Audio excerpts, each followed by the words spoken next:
Simcha.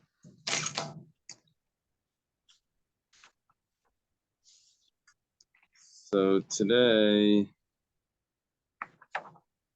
we're going to start on the bottom of Papaya Mad Beis.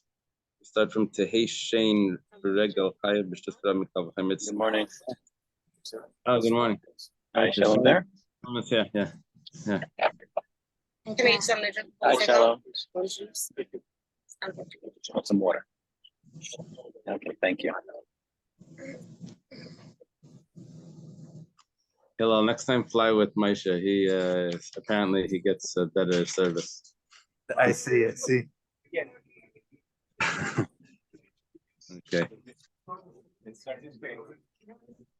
Let me mute this and then we'll get started.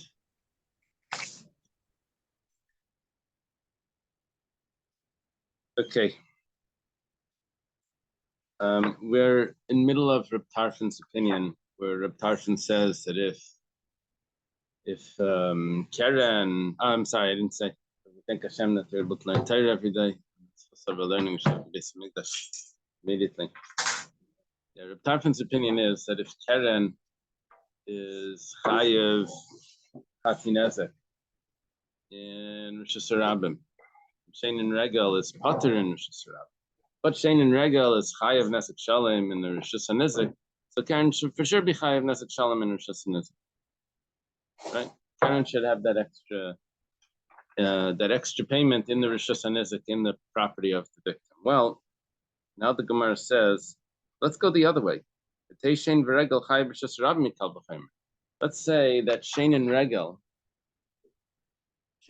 is when the animal consumes, which is normally what an animal does. It eats, and Regel is trampling, which is normal for an animal to trample.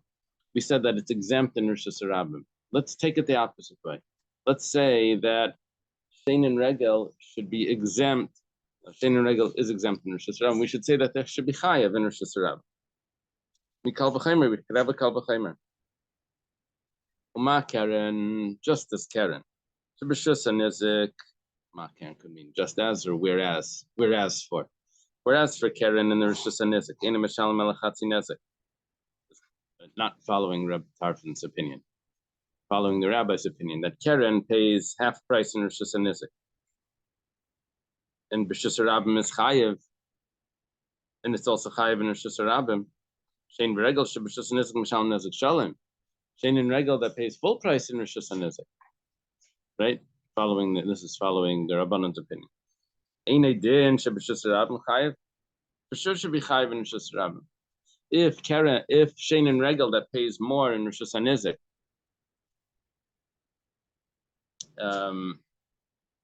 then Karen pays more in Rosh Hashanah than Karen, and Karen, which means of course, is nevertheless Chayev in Rosh Hashanah. So Shein and Regel should for sure be Chayev in Rosh Hashanah. You see, Shein and Regel is more stricter than Karen, and if Karen is Chayev, for sure Shein and Regel should be Chayev. So we're taking it the other way. We're saying that we should have an obligation for damages caused by trampling or eating in a public property. We should say that it should be chayav.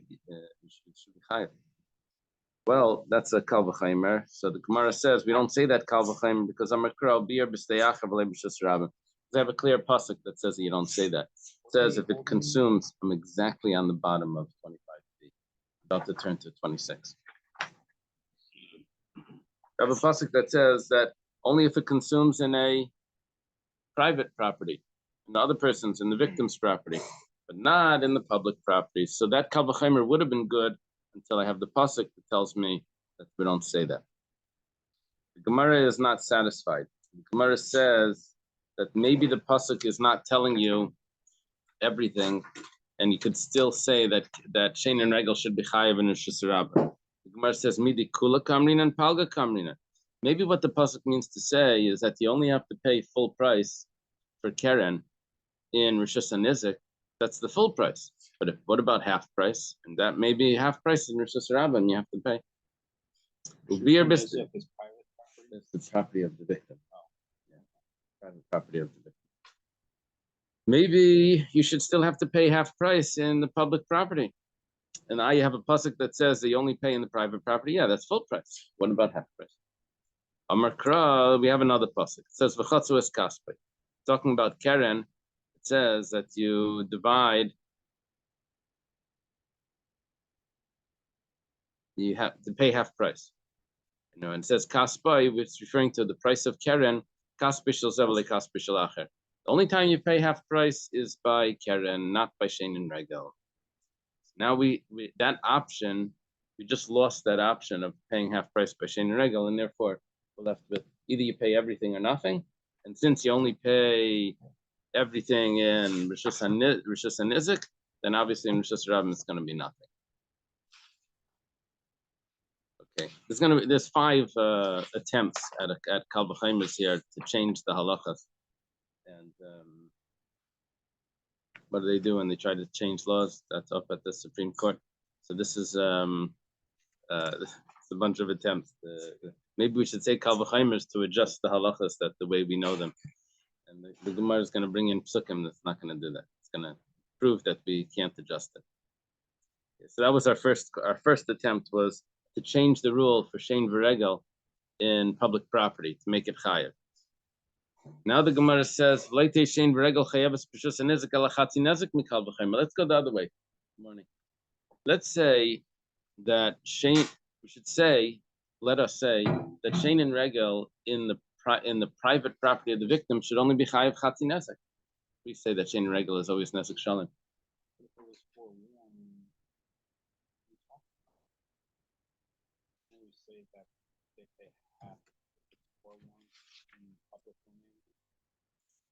If it wasn't. Yeah, that's Keren. Keren means when it goes. Here's talking about trampling or eating. I would say that Shein and Regel should be chayav even in the private property, just half price. It should be a Kal V'chaimer from Keren. Ma Keren, just as Keren, whereas for Keren, Shebishus Rabim chayaves, that in the public domain it's chayav, in Bishus Nizik, and in Mishlemes Alachatzi Nezek. And in the private domain, according to the Rabbana, not according to Reb Tarfon, in the private domain it pays half price. Shein V'regel Shebishus Nizik B'tura. Shein V'regel, which is more lenient. In a public domain, it doesn't pay anything. So in a din Shebishus Nizik Mishalem Chatzi Nezek, for sure, in the private domain it should only pay half price. If Keren, which is more strict than Shein V'regel, only pays half price, so Shein V'regel for sure should only pay half price. Amar Kra Yishalim. Now, I thought we already said that b'chatzu es kaspe. It's interesting that we have to go onto this. Yeah, Taisus asked that.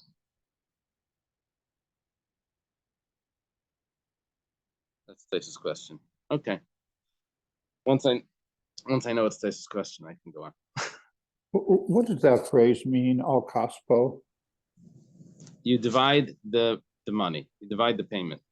No, the phrase itself. I've seen it in other Gemaras. Kaspai means his money. Like kasef shalai. Oh, it doesn't mean shoulders? No. Well, there is, but that's with a suf. Okay, thank you. Yeah.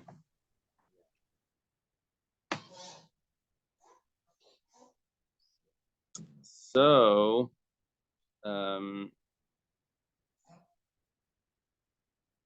yeah. So we quote a new verse over here to tell us that we're not going to pay chatzi nezek and rishus nezek. What's the new verse? Amakra Yishalim.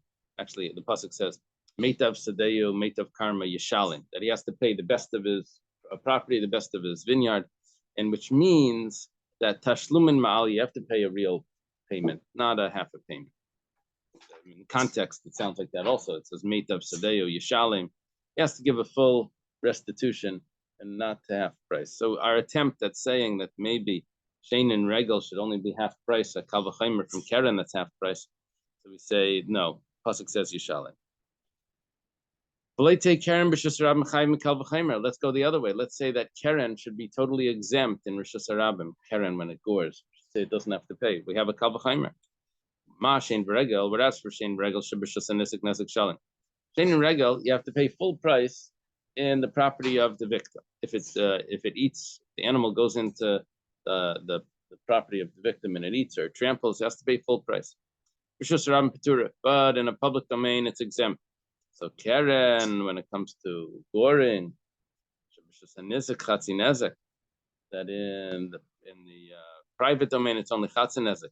In a din shebishus rabim betura, if shein in regel, which is more strict, is exempt in rishus rabim, so Karen, which is less strict, should for sure be exempt in rishus rabim. So Amar Rabbi Yechanan says about this. Amar Kra Yechetzon. It says that you divide the corpse as well. It says Begamas Ameis Yechetzon, because you have to pay half price. So what you do is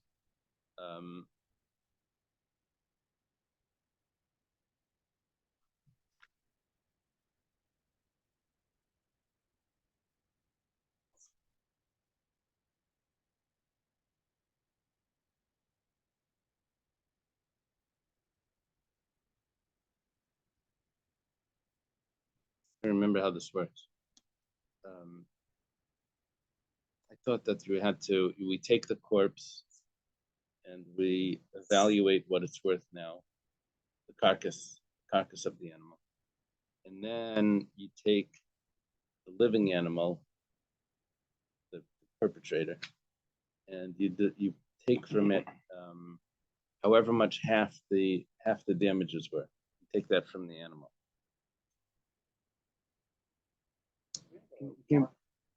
What is that? Why? Can you use the board? Okay. Can you bring me a chumash shmais from over there? You see at the very, very end of the last, you see those Rashi chumash, like the second shelf? Doesn't our goof just set the limit? Up one shelf? Yeah. Do you see, is there a volume shmais there? Okay, perfect. Tell me again. Doesn't it just set the limit? It doesn't necessarily come from it. In other words, what if the animal that killed was an extremely valuable animal and the animal that was killed was worth very little? Right. It sets the limit. The other way it would set the limit. The animal that was killed was extremely valuable, and the animal, the perpetrator, was not so valuable, so he's not even going to get half of what the damages were, because that the perpetrator wasn't worth even that half. Yeah. Just 1 second.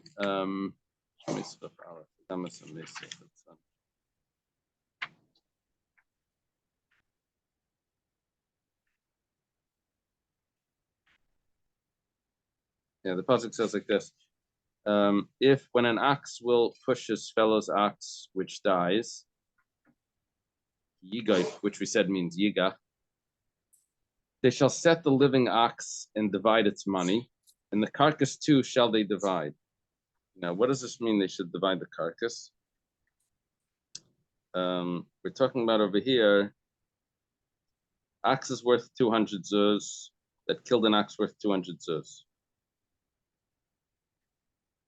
One takes half of the value of the live one and half of the dead one. Another takes half the value of the live one and half of the dead one. Which means that the result is that each one suffers half of the damage caused by the death. It says, they divide both of them. Okay. So if that's the case, so it could have said, could have said you divide the money and also the carcass. Why does it have to say you divide the money and also the carcass you divide? It has that extra word, you divide, yechetzon. What is yechetzon? They divide, or you all divide? They divide. Yechetzon. Yechetzu is they divide, right? And then there's that extra nun that's just like shows up in Sukkim. So no, I don't know. It's just they add in the extra nuns for style and Aramaic also. Well, it says, we're quoting Rabbi Yochanan. Rabbi Yochanan says, "Amar kol yachidson, ein chatzi nezek chalak lo b'shus ram lo b'shus yachid." Our attempt over here was to say that chatzi nezek, that we shouldn't have to pay chatzi nezek in Rishus Harabim. It should be totally exempt. If Shane, which is more strict, is exempt in Rishus Harabim, Shane and Regel, which is more strict, is exempt in Rishus Harabim. So Karen should for sure be exempt in Rishus Harabim. So the pasuk says no, because if you're paying chatzi nezek, then there's no difference between Rishus Harabim and Rishus Yachid. That's the answer. That extra word Yachidson tells me that you pay chatzi nezek whether it's Rishus Harabim or Rishus Yachid, which means that Karen is chayav in Rishus Harabim. Now the Gemara jumps to paying kaifer, which is when there's a death, when an animal gores, a muad animal that gores a man and it kills him. So yet the owner of the animal has to pay kaifer, which is a payment for the value of the person. Usually we don't have payments for value. Usually it's the death penalty or not. It's a forewarned animal, yeah. Now the Gemara says, "V'yadam chayav b'kaifer mikal v'chaimer." What about if a person kills another person? And we're talking about a case where, of course, he either doesn't go to Gullus because it wasn't b'shaigi, and he doesn't get the death penalty because it wasn't b'mezid and warned. It was probably b'mezid but not warned. He did it on purpose, but no one was there to warn him that if you do that, if the person does that, he's going to go to Gehenna. He's going to get the death penalty. So. So only if it's by accident he goes to Gullus.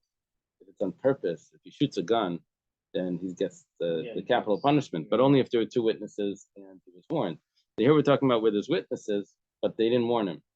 So she should have to pay at least. What's he just going to go off scot-free because he can't give him this punishment, you can't give him that punishment? They should at least have to pay. And we have a kavachaimer. When it comes to an ox, he doesn't have to pay for the pain, for the loss of work, for all those four things, doctor bills. But nevertheless, the animal has to pay kaifer. The owner of the animal has to pay kaifer. So Adam shechayiv bar b'dvarim, a person which is more strict, he does have to pay for those four other things: the pain and the loss of work and the doctor bills. Yeah, it would be a fine. Didn't she chayiv b'kaifer? For sure, you should be chayiv b'kaifer. If an ox, which is more lenient, has to pay kaifer when it kills a person which is more strict should for sure have to pay kaifer.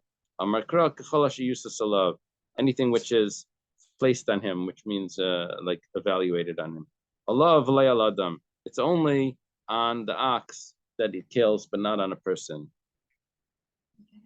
Person can only get death or gullus. He doesn't have any payment. Now the Gemara goes to another possibility. Why don't we say that an ox should have to pay for loss of work if it gores a man, loss of work and for pain and for doctor bills, should impose all of that on the owner of the ox? Well, the person passed away. No, by damages. If it gored a man and the guy's out in the hospital the Gemara says like this: we have a kavachaimer. When it comes to a person, he doesn't have to pay kaifer, but chayiv bar b'dvarim, but he has to pay the four things. Sure, an ox chayiv b'kaifer, and didn't she chayiv bar b'dvarim for sure should have to pay the four things. So, if a person which is more lenient, because a person doesn't have to pay kaifer, but nevertheless has to pay the four things, an ox which is stricter, he has to pay kaifer, should for sure have to pay the four extra things, which is the loss of work. Tsar sheves ripa in baishas. Amakra ish b'misir v'leishar b'misir. The pasuk says only when a man hits his friend, not when an ox hits his owner's friend. It's only when a man hits his friend that you have to pay those things. Okay. That was the 5 possibilities of changing the law because we have kal v'chaimers. Ibailo, the Gemara has a question. Regel shedar sal gabi tinek b'chatzar nezik mao shetishalim kaifer. A very interesting question. We said that, sad story, but an interesting question. We said that if an animal gores 3 times and it kills a man, it has to pay kaifer. If it's a muad, it has to pay kaifer. That's because it was goring. What about instead of goring, it trampled the person? Over here, the example is a child or a baby. Yeah, should it have to pay kaifer? Now, we have one option is that it's a muad because keren is a muad. When does it have to pay kaifer? When it gores 3 times, then it has to pay. But trampling, that would be full price because normally it has to pay full price after the 3rd time. But trampling, it has to pay full price from the 1st time. So it's considered a muad from the beginning. So maybe by regel, by trampling, it doesn't need to be 3 times because it's always a muad. On the other hand, maybe we should say that when does it have to be kaifer? Only when it has intention to do damage, and not by us, not by this case, where it's not intention to do damage. It was just trampling. That's what animals do. Maybe there is no kaifer. So this is the question of the yeshiva. It's a kaifer of regular less, like the full price. Probably less than the full price. Well, the damage is going to be the same. Whatever the damage is damage. Here we're talking about death. The death doesn't really matter exactly how. So the Gemara's question is: Regel should should they have to pay kaifer just like a muad? Miyam rina, do we say midi Karen just like Karen? Karen kimadav trade plus zimni orchihu. Once it does it 2-3 times, it's already considered normal, and therefore it would be comparable to Karen or Mishalim Kaifer. It would be comparable to Regel, Mishalim Kaifer. Over here also it's considered normal for animals to trample. You should have to pay Kaifer. It's a muad right away. Over there it's a muad 3 times. Here it's a muad right away. You should have to pay Kaifer. Perhaps Karen Kavanas Lahazik, Kayan Kavanas Lahazik, or maybe we can say that these cases are so different because Karen is intentional damage. That's why you have to pay. But over here, this is unintentional damage. Because the animal was just tramples, happened to be a child underneath it. So is there kaifer or not by Regel? So Tashemasa, come and listen. We're going to bring up a proof. It's an interesting proof that's going to come up. And we're going to think that the source of what we're saying now is that there's obviously kaifer by Regel. Kaifer is the monetary payment for the death of a human. That would apply also by trampling. That's what we're thinking right now. Well, someone lets his ox go into the courtyard of the balabayas, which is going to be the victim, you'll see. Shalei b'shus, without permission. Then it gores the owner of the property, and the owner dies. The rule is, shur b'skila bailof, bein tam bein mod mashalem kaifer shalom. Div Reb Tarfon. And you know Reb Tarfon's rule. Reb Tarfon says that in chatzar hanizik, in the property of the victim, you have to pay full price. So what Reb Tarfon's saying now is that even though this was possibly a tam, could be a tam or a mud, it doesn't matter. But even if it's a tam, you have to pay kaifer. And that follows Reb Tarfon's view that that whole concept of chatzi nezek is only in Rishus HaRabim, but not in Rishus HaNizik. And once it's not a chatzi nezek, it's going to be a full price, then you're going to have to pay kaifer shalim as well. Now, the Reb Tarfon. The Gemara says, kaifer shalim betam, the Reb Tarfon minale. Where did Reb Tarfon get that you have to pay full kaifer by a tam? Lav mishum desavelak Rabbi Yossi Aglili. It must mean that he holds like Rabbi Yossi Aglili. Rabbi Yossi Aglili holds that tam shalim chatzi kaifer Rishus HaRabim. He says that a tam, we had a whole discussion, this machlekes. Do you have to pay chatzi kaifer if it's a tam? It's a discussion. He holds yes.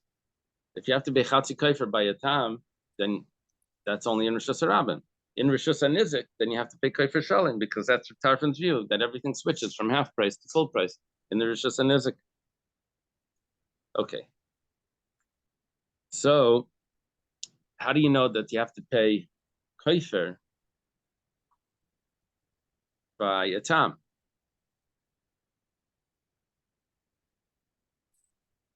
Where did Reb Tarfon get that you have to pay kaifer shalim, that you have to pay nezek shalim? Let's go to nezek. Where did Reb Tarfon get that you have to pay nezek shalim in the Rishus HaNizik? He learned it from a Kal V'Chomer. the kal v'chomer. If Karen, which only pays half price in public property, and Shane and Regel don't pay anything in public property, so Shane and Regel that pay full price in the Chatzar Nizik, for sure, Karen should pay full price in the Chatzar Nizik, which means if Shane and Regel, which are normally lenient, have to pay full price in Chatzar Nizik, so Karen, which is stricter in Rosh Hashanah, for sure should have to pay full price in Chatzar Nizik. That was Reb Tarfon's kal v'chomer. Let's say, in a public domain, all the valuables is pretty much separate, but when it comes to an actual person, that's the concept. So I think that distinction why Rego and Shane and Rego would be less than Karen, be more lenient that way. So I don't think you can make that culpable. Shane and Regel are just the animal doing what it normally does. So we're saying that the payment for that in a public property, usually you don't have to pay for what an animal normally does.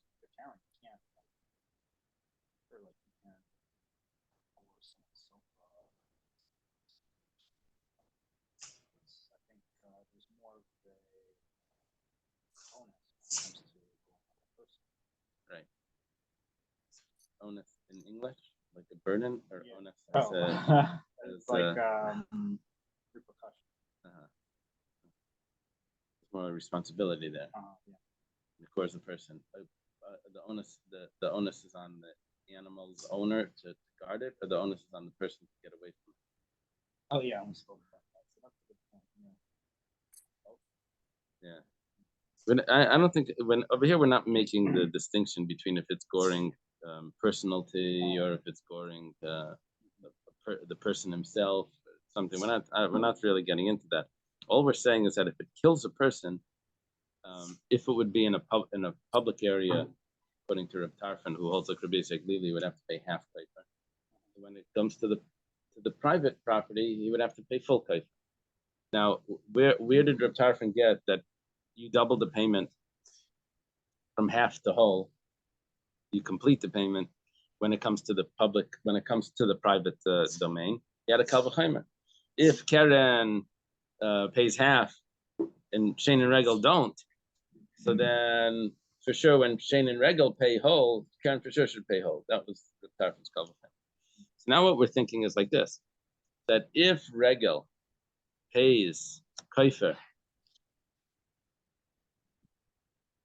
yeah, you would have to learn it. If Regel that doesn't pay anything in the Regel trampling, if it doesn't pay anything in the public domain, but Karen does pay in the public domain, so where Regel pays full in the private domain, for sure Regel should pay full in the private domain. Talking about kaifer. But what we just did when we say that kal v'chomer, you just said that Regel pays kaifer. That was our whole question. Does Regel pay kaifer? Now you tell me that Karen pays kaifer full. Well, all we got from this price is that Karen pays full kaifer in the private domain. And we're trying to learn from that Regel pays kaifer as well. That was our only question. Does Regel pay kaifer? The Brisa doesn't tell me that Regel pays kaifer. It just tells me that Karen pays full kaifer in the private domain.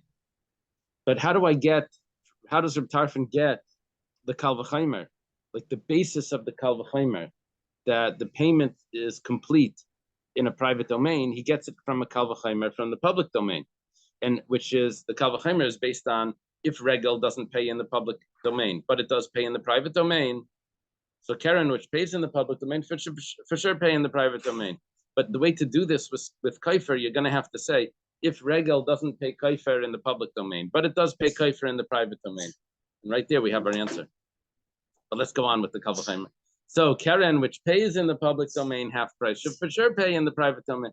But in this discussion, you mentioned that Regel pays kaifer in the private domain. That's how we got the kal v'chomer. So we have an answer already that Regel pays kaifer.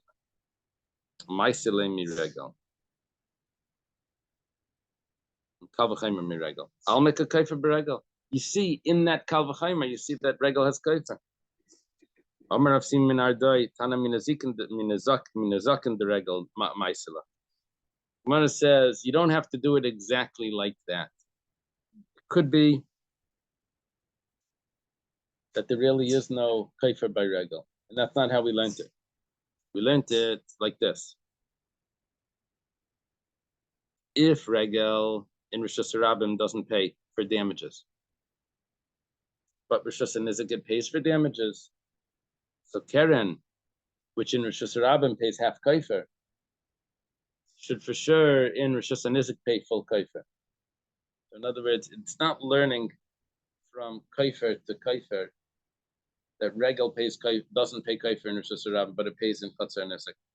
Therefore, Keren, which pays half, should for sure pay whole. It's not doing that. It's doing regel, which doesn't pay for damages, which that shows a general concept about regel that it's more lenient. But nevertheless, it has to pay full price. So now let's go to Keren. Keren, which pays half price. So over here, so where it pays half price by kaifer. So by chatzar nizik, it should pay full price. But we're jumping from this is where Reb Simon Ardai is suggesting that we can still get a kal v'chaimer without attributing kaifer to regel. We can get a kal v'chaimer just from saying that the location is stricter, the chatzar nizik is stricter, as we see by regel that doesn't have to pay for damages in public domain. The Gemara says once you're dividing that up between kaifer and nezikin, and you're getting a kal v'chaimer by a leniency by Rosh Hashanah, or by a leniency that you see in regel, and so therefore Keren should have that strictness. So, but what you're doing over here is you're jumping from nezikin to kaifer. So then you can ask a strong question: when it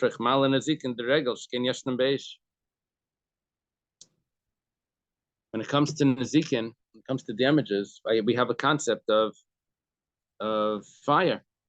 That's one of the damages, which a person has to pay for in the private domain, to pay for that. But there is, in other words, maybe the reason why there's a strictness in the private domain by regel that you have to pay full price by damages is because there's another damage called aish, called fire, and you see from that there's a strictness. Now let's go to kaifer. Is there a concept of kaifer by fire? No. So maybe the whole kal v'chaimer falls off.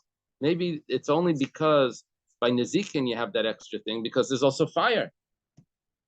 Take it to kaifer. There is no concept of kaifer by fire.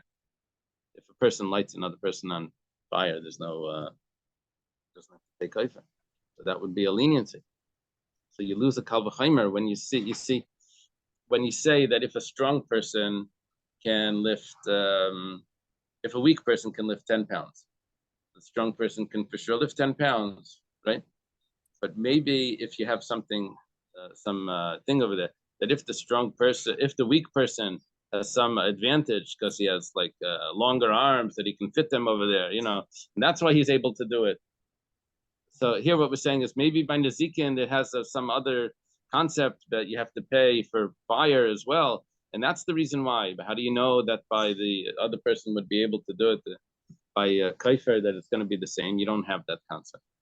So if someone is killed by fire, he's the one who sets the fire is subject to the 5 kinds of damages, but not kofar. Only if he would light him on directly. Yeah. Only if we would light him directly on fire. And that exception for fire is that based on a pasuk? Yeah, but it's more than that. The whole general concept of the 5 damages is only when it's intentional damage. The 5 payments, it's only when a human causes damage to someone else, and it has to be intentional. So we'd have to actually like light him on fire, like as if we hit him with a knife or something. This would be hit him with the torch. And it has to be direct.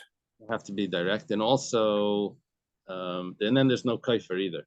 When it doesn't die. I thought you said if he's dead, then it's like previously coming under the rabbin, it does the whole 5 things don't apply. Yeah, only if he doesn't die, he has to pay the 5 things. Yeah, If he but does die, when then you there's. started this, if someone kills somebody. Oh, if he kills someone else, then there's no kaifer. Right.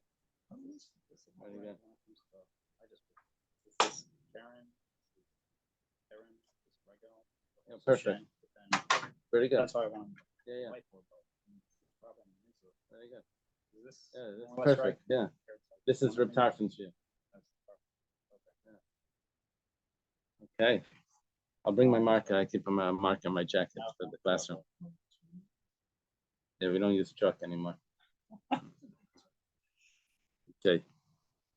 The Gemara says, I can get you out of this by making a kal v'chomer, and we'll use specifically when it comes to damages.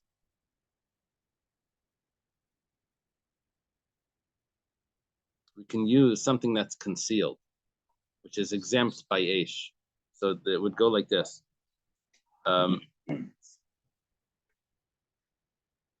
Just as Regel in Rosh Hashanah is exempt, but nevertheless it's chayiv in the nizik, in Chatzar Nizik, and its Regel is even chayiv on things that are covered over from sight. What I just did was I got rid of the whole concept of Aish, because Aish is not chayiv, things that are covered over. So I can't say that the reason for that is because there's a strictness of Aish over there, because I'm talking about things that are covered over. Now let's take it over to Keren, which has to pay half price for half kaifer in Rosh Hashanah. For sure should pay full kaifer in the Chatzar Nizik. And I lost that strength that Nizikin has, that it has to pay for fire, because I'm dealing with things that are specifically covered over. Fire doesn't have a mula. Fire is automatically full payment, but fire has a special exemption when it comes to things that are concealed from sight. So it says, 1 second, even those things that are concealed from sight, but you have to pay for them in a bar. That's when you're dealing with damages. But on the other hand, you don't have to pay for a person if he falls into a bar and he gets killed. There's a special exemption. Shar v'layadam. You don't have to pay for the person. So the Gemara says, well, I'm going to learn from vessels, which you don't have to pay for a bar, Nikalim. Because Kalim also, Chamar v'lay Kalim, you're exempt from that. So now what I'm doing is, I'm looking at something that's exempt from Aish, something that's exempt from bar. And nevertheless, you're chayav in a chatzar nizik if it gets trampled on. So too, Keren in a chatzar nizik should have to pay full kaifer. It says malakelim shkein yeshnim beish, but if kalim get burnt in fire, you're chayav. Maybe that's the reason why you have to pay full. It says mikalim tmunim. We're talking about vessels that are concealed, which anything that's concealed you don't have to pay for. So now we have a double thing over here. It's kalim that are concealed. It says malakelim tmunim sheyeshnim ba'adam. 1 second. If a person breaks them,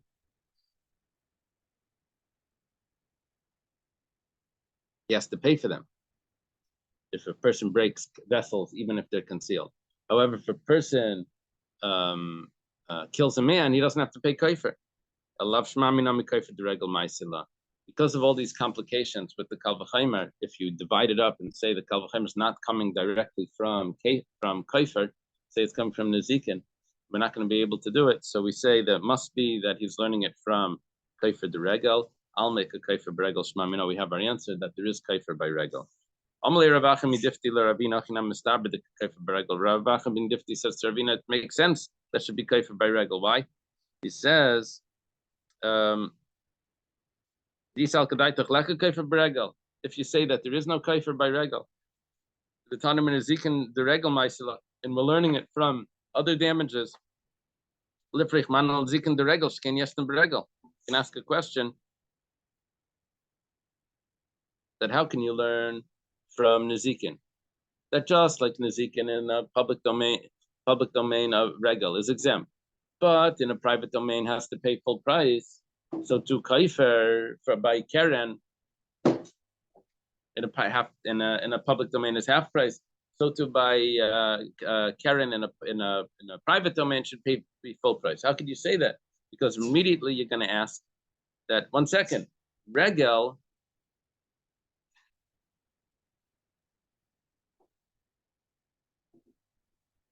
is stricter because regel has to pay when it damages, but regel doesn't have to pay for kaifer. The whole kal v'chaimer is messed up. This is sort of like in the back of your mind probably the whole time. That how could you make a kal v'chaimer from one thing over to another thing when it's totally not? If regel doesn't have kaifer, then how can you say that if regel is stricter in chatzar and nizik, so kaifer should also be in chatzar and nizik? Maybe regel is different because regel doesn't have kaifer. It must be that regel has kaifer. Allah shmamina mi kaifer the regel ma'isla. I'll make a kaifer beregel. Restitution for death. Payment for the death of when it tramples on a baby. That was our original question here. Okay, we have a new Mishnah. The Mishnah says, Adam Mod Lailam. Person is always considered forewarned, whatever damage he does.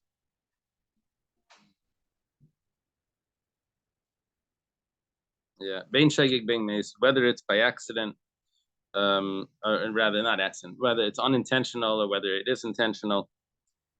There's another Mishnah that has Bein Beinus, Bein Bratzen. But Bein Er, Bein Yashin, whether he's awake, whether he's asleep. You should teach this to your students first day of school. But you sleep, you are.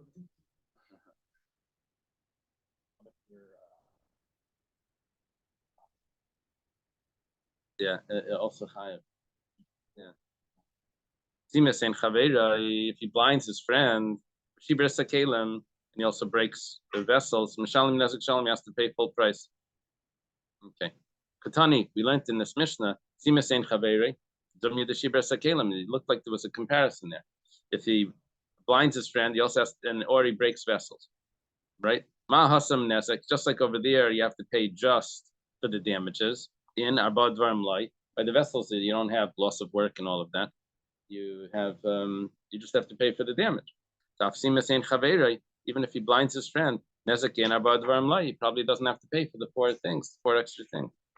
Now, what we're talking about over here is b'shaygig, and that's how we hold that b'shaygig. You don't have to pay for those extra things. Only you have to pay for those extra things, loss of work and doctor bills. Only if it's amazing. How do you know they have to pay for damages b'shaygig? It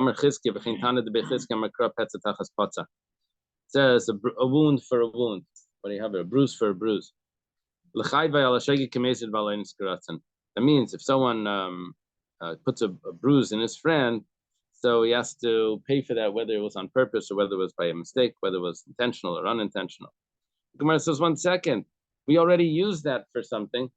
It's coming to tell me they have to pay for pain, even though you already paid for the damages. You have to pay an extra payment. You paid for the damage, and now you have to pay another payment for how much the person would have wanted to have that same damage done with painkillers. Right. So when I think of a wound,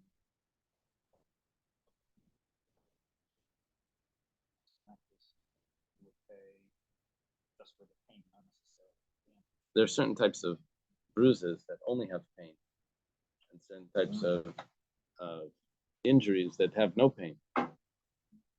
So but if a person would say that I would be willing to pay, $1,000 to have the same thing done with painkillers, so then that would be the cost of that pain. How much is he willing to pay not to go through that pain? What do they call the shot to give ladies giving birth? Epidural. Yeah, something like that. What is pitocin? Oh, so the epidural is the shot. Oxytocin. The epidural.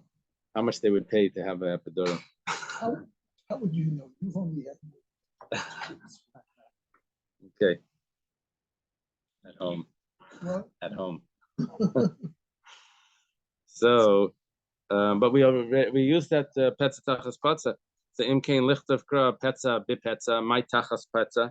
That extra word tachas teaches me that it's that you have two things coming from that you have not only the payment for pain, but you also have payment even for unintentional damage. Amarava rather. Let's say a person has a rock in his lap, but he didn't know about it. don't know how he doesn't know there's a rock in his lap. But you would assume someone would know that. But and it's not talking about where he forgot about it. That's going to be another case coming up. But Ahmad, maybe he was asleep and he just like jumps up and someone had put it on him. Ahmad v'naflan, it falls down. Linin nezaken, regarding damages, so it doesn't matter because we said shogeg kamezid. So he's chayiv. He has to pay for whatever damage that rock did. It fell down and broke something. So it's chayiv. Linin abad dvarim. Let's say it damaged someone that was laying on the bunk bed below or something, on the mat or on the floor right next to his bed. So he doesn't have to pay arbad dvarim for the loss of work and all of that because it was unintentional. Linin Shabbos. Let's say by doing that he carried on Shabbos because when he got up, it fell right out the window into the public area from a private area. Malachas machshavas asur Torah. It has to be, Shabbos needs to be intentional work. This wasn't intentional work. You didn't even know it was there. Linyan Gullus, let's say it killed someone. He's going to be pater. He's going to be exempt. Because Gullus, you only chayev if you knew that it was there, but you did it by accident. Over here, he didn't even know that it was there. It's not even considered a shogeg. It's even less than a shogeg. Linyan Eved, let's say it kills a slave. Not kills a slave, but blinds a slave. Now, regarding if someone blinds a slave and the slave goes free, that's a machlokes. Split the Reb Shimon ben Gamliel v'Rabban and the Tanya. We're starting a brisa. Ratio Rabbi Reifa. Let's say a person, there's a slave, his master is a doctor. Vamalai, he says to the master, Kol einai, put the medicine in my eye. Besima, the doctor, he ended up blinding him. Chator lishinai. What does chator mean? Take out my tooth. Chator means probably drill, scrape. Vihipila, but he knocked the tooth out. So sichik badan yetzalacheres, he laughs at his master and he goes free because the rule is that if a slave master, knocks out the eye or tooth of his slave, the slave goes free. Reb Shimon ben Gamliel it's only, Reb Shimon ben Gamliel says only if you did it intentionally, and here it was by mistake. So too, the same thing over here. Let's say he knew about it, but he was referring to all the above cases. Right? No, just the slave. The case of the slave is. What about the Shabbos in the window? Oh, that's not a machlekes Reb Shimon ben Gamliel, and it's only when it comes to the slave. Reb Shimon ben Gamliel says it needs to be intentional. Well, all the other ones we need it to be intentional anyway. Oh, Yeah. okay. If let's say he knows about it, but he forgot about it. There was a rock in his lap and he forgot. And then it fell down. Linyan Nezaken is chayv. He has to pay because it doesn't matter, right? Shegi Kamesid. He's a person's always chayv. Linyan Dal Dvarim, the damages that he caused, and for the loss of work and all of that pater because he didn't do it on purpose. Linyan Gullus, that's already chayev for Gullus because he knew about it, and that's considered shegi. He knew about it and he did know about it. Linyan Shabbos. Pater. Regarding Shabbos, he's exempt because he didn't realize what he was doing. Linyan Eved plukted Reb Shimon ben Gamliel v'Rabbanan. Regarding Eved, it's machlekes Reb Shimon ben Gamliel and Rabbanan. Let me just finish this. He intended to throw 2 amas, but instead he threw it 4 amas. So Linyan Nezaken is chayev because the damage now he has to pay because shegi kamezid. Linyan Dal Dvarim. Regarding the 4 other payments, that's only if it's intentional. So he's pater. Linyan Shabbos. Regarding Shabbos, Malachas Machshavas Binan, it wasn't considered a malacha because he only intended to do 2. He didn't intend to do a malacha. 4 is a malacha. Linyan Gullus, regarding exile, he's going to be exempt from Gullus. There's actually 2 pshatim in Rashi if he's exempt or chayav from Gullus. Linyan Eved, regarding the slave, plukted Reb Shimon ben Gamliel v'Rabbanan, it's machlekes Reb Shimon ben Gamliel and Rabbanan. Like we said before, that it's machlekes, but it needs to be intentional. He intended to do it 4 and he instead threw it 8. Linyan Nezaken is chayev. Exactly like we said before. It doesn't matter. Linyan Dal Dvarim is pater. For the 4 other things is going to be exempt. Linyan Shabbos. If he didn't care that it should exactly land at that 4, he said wherever it lands, it's going to be fine. He was just intending for that. Then it's going to be chayev. But if he needed it to land at the 4, then it's going to be exempt. Linyan Gullus. When it comes to exile, is going to be exempt from Gullus, according to one pshat in Rashi. Linyan Eved, regarding the slave, put the Reb Shimon ben Gamliel v'Rabbanan, it's going to be a machlekes Shimon ben Gamliel and Rabbanan if he knocks out the eye or a tooth of a slave unintentional, if the slave goes free. Okay, let's leave it over there. Have a good day.